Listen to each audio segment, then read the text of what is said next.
नेता माननीय हर्कराज राईले बोल्नको लागि समय माग गर्नुभएको छ। अब म उहाँलाई समय दिन्छु।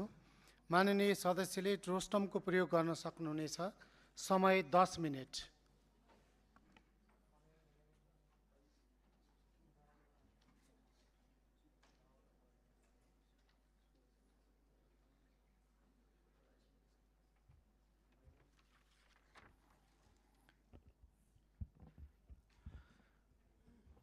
सम्माननीय सभामुख महोदय, माननीय सांसदज्यूहरू,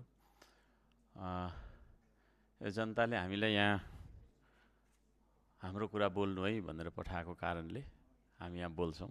कसैको रहर होइन यो, र हामीले बोलेका कुरालाई चाहिँ सरकारले गम्भीर भएर सुन्नुपर्छ, बुझ्नुपर्छ र हामीले भनेका कुराहरूलाई कार्यान्वयन पनि गर्नुपर्छ भन्ने सुझाव पनि दिन चाहन्छु।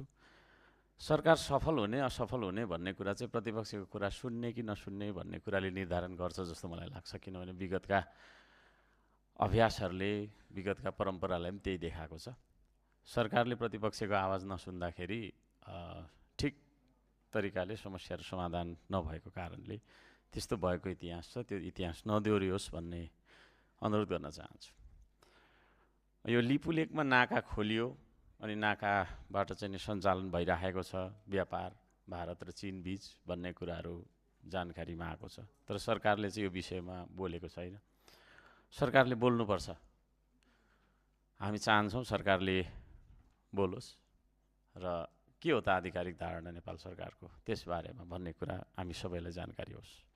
यो ग्यासको सप्लाई अचम्म लाग्छ। नेपाली जनताले त्यतिकै निशुल्क चलाएको त होइन। सबै कुरा काटेर थपेर के होइन, ट्याक्स त्यहाँनिर फाइदा सबै कुराहरू गरेर चाहिँ तपाईँको किनेर चलाउँछन्।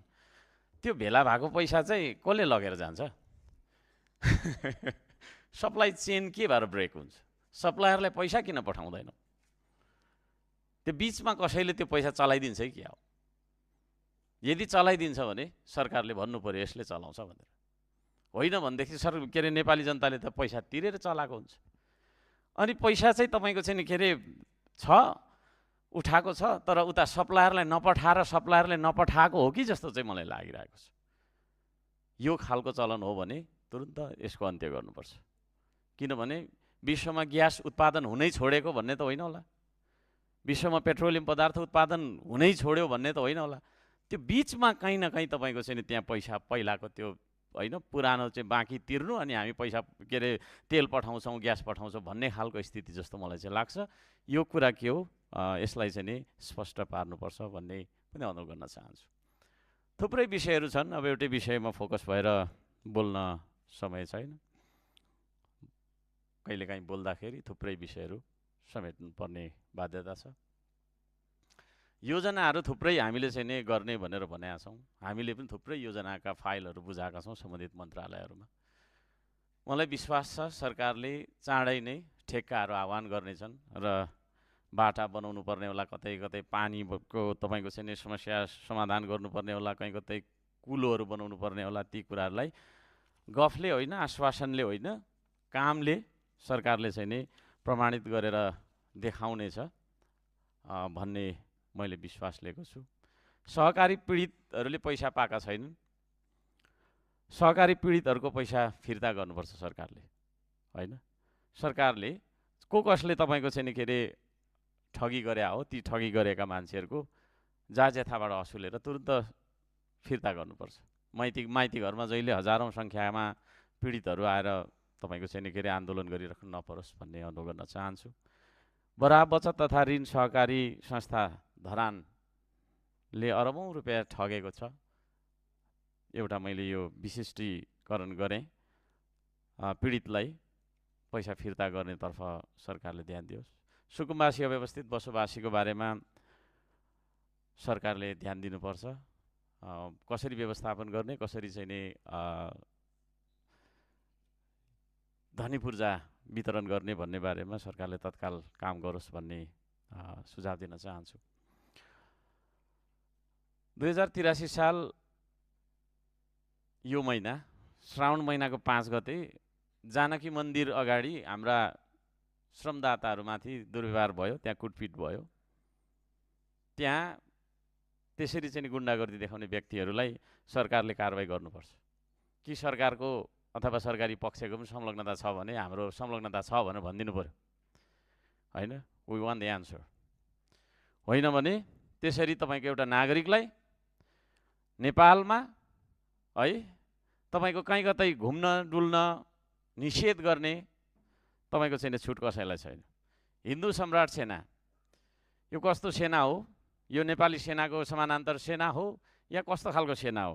यो सेनाको बारेमा सरकारले खोज गरोस् र सेना नामको समूह जे जति छन् तिनीहरूलाई सबैलाई निषेध गरोस् भनेर भन्न चाहन्छु। अन्यथा अरू कसले सेना बनाउन पाउने हो? त्यो सेना बनाउने पाउने सुविधाहरूलाई पनि दिने हो कि त? होइन भने त्यो अनुमति कसैलाई हुँदैन। त्यसतर्फ सरकारले ध्यान दिनुपर्छ।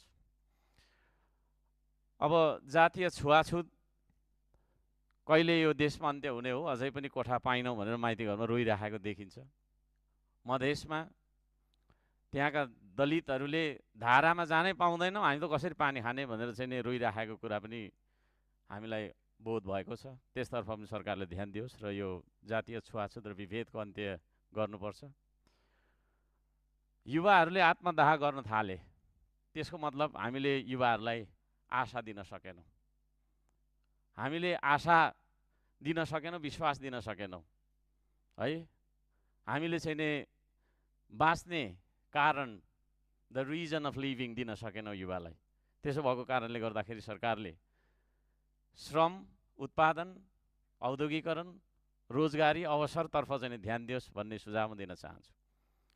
भारतीय भूतपूर्व सैनिकहरूलाई भारत सरकारले चाहिँ नि क्यान्टिन सेवा दिन चाहेको रहेछ, नेपाल सरकारले लिन नमानेको अरे भन्ने सुनेको छ।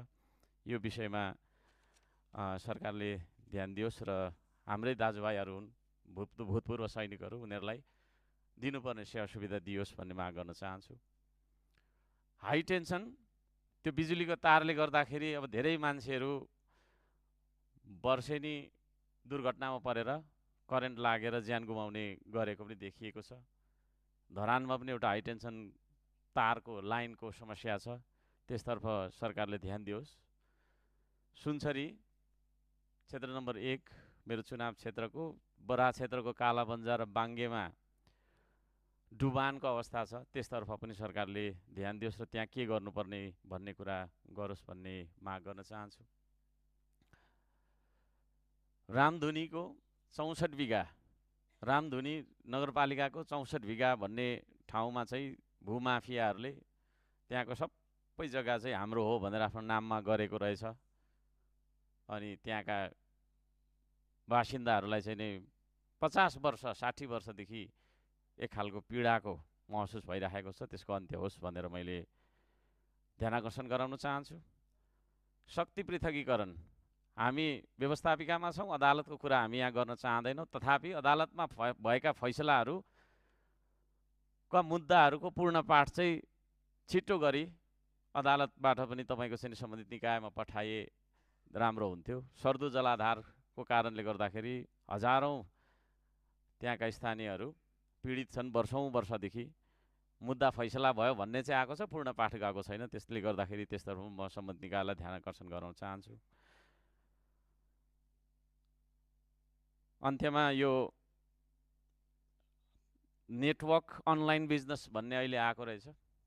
थुप्रै मान्छेहरू लाखौँ लाख रुपियाँ ठगीमा परिरहेका रहेछन्।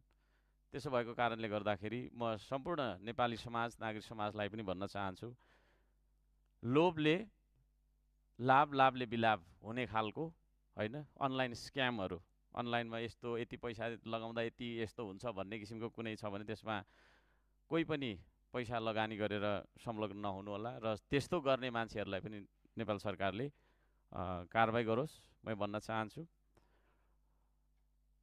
दूतावासहरूले विदेशमा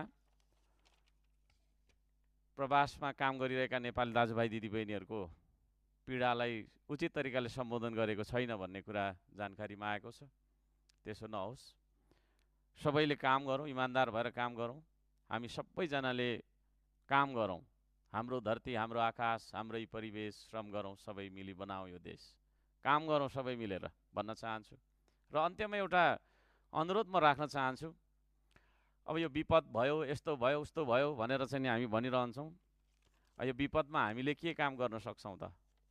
सांसदहरूले कतिले भात खानु पाएन, अघि भर्खरै थुप्रै सांसदज्यूहरूले भन्दै हुनुहुन्थ्यो हाम्रो चाहिँ नि क्षेत्रमा गएको नुन मात्रै थियो, नुन पनि प्लास्टिकको पोखामा बिलिराखेको थियो, चामल थिएन भन्ने थियो।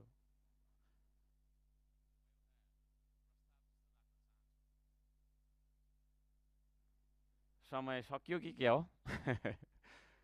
हामी सबै सांसदहरू यहाँ 275 जना छौँ मैले बुझ्दा।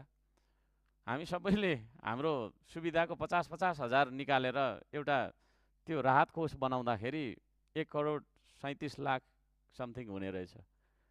त्यो बनाउनु पर्छ कि जस्तो लागेको छ। र यो पनि म राख्न चाहन्छु। यहाँहरू सबैलाई धन्यवाद दिँदै मेरो भनाइ टुङ्ग्याउँछु। नमस्कार।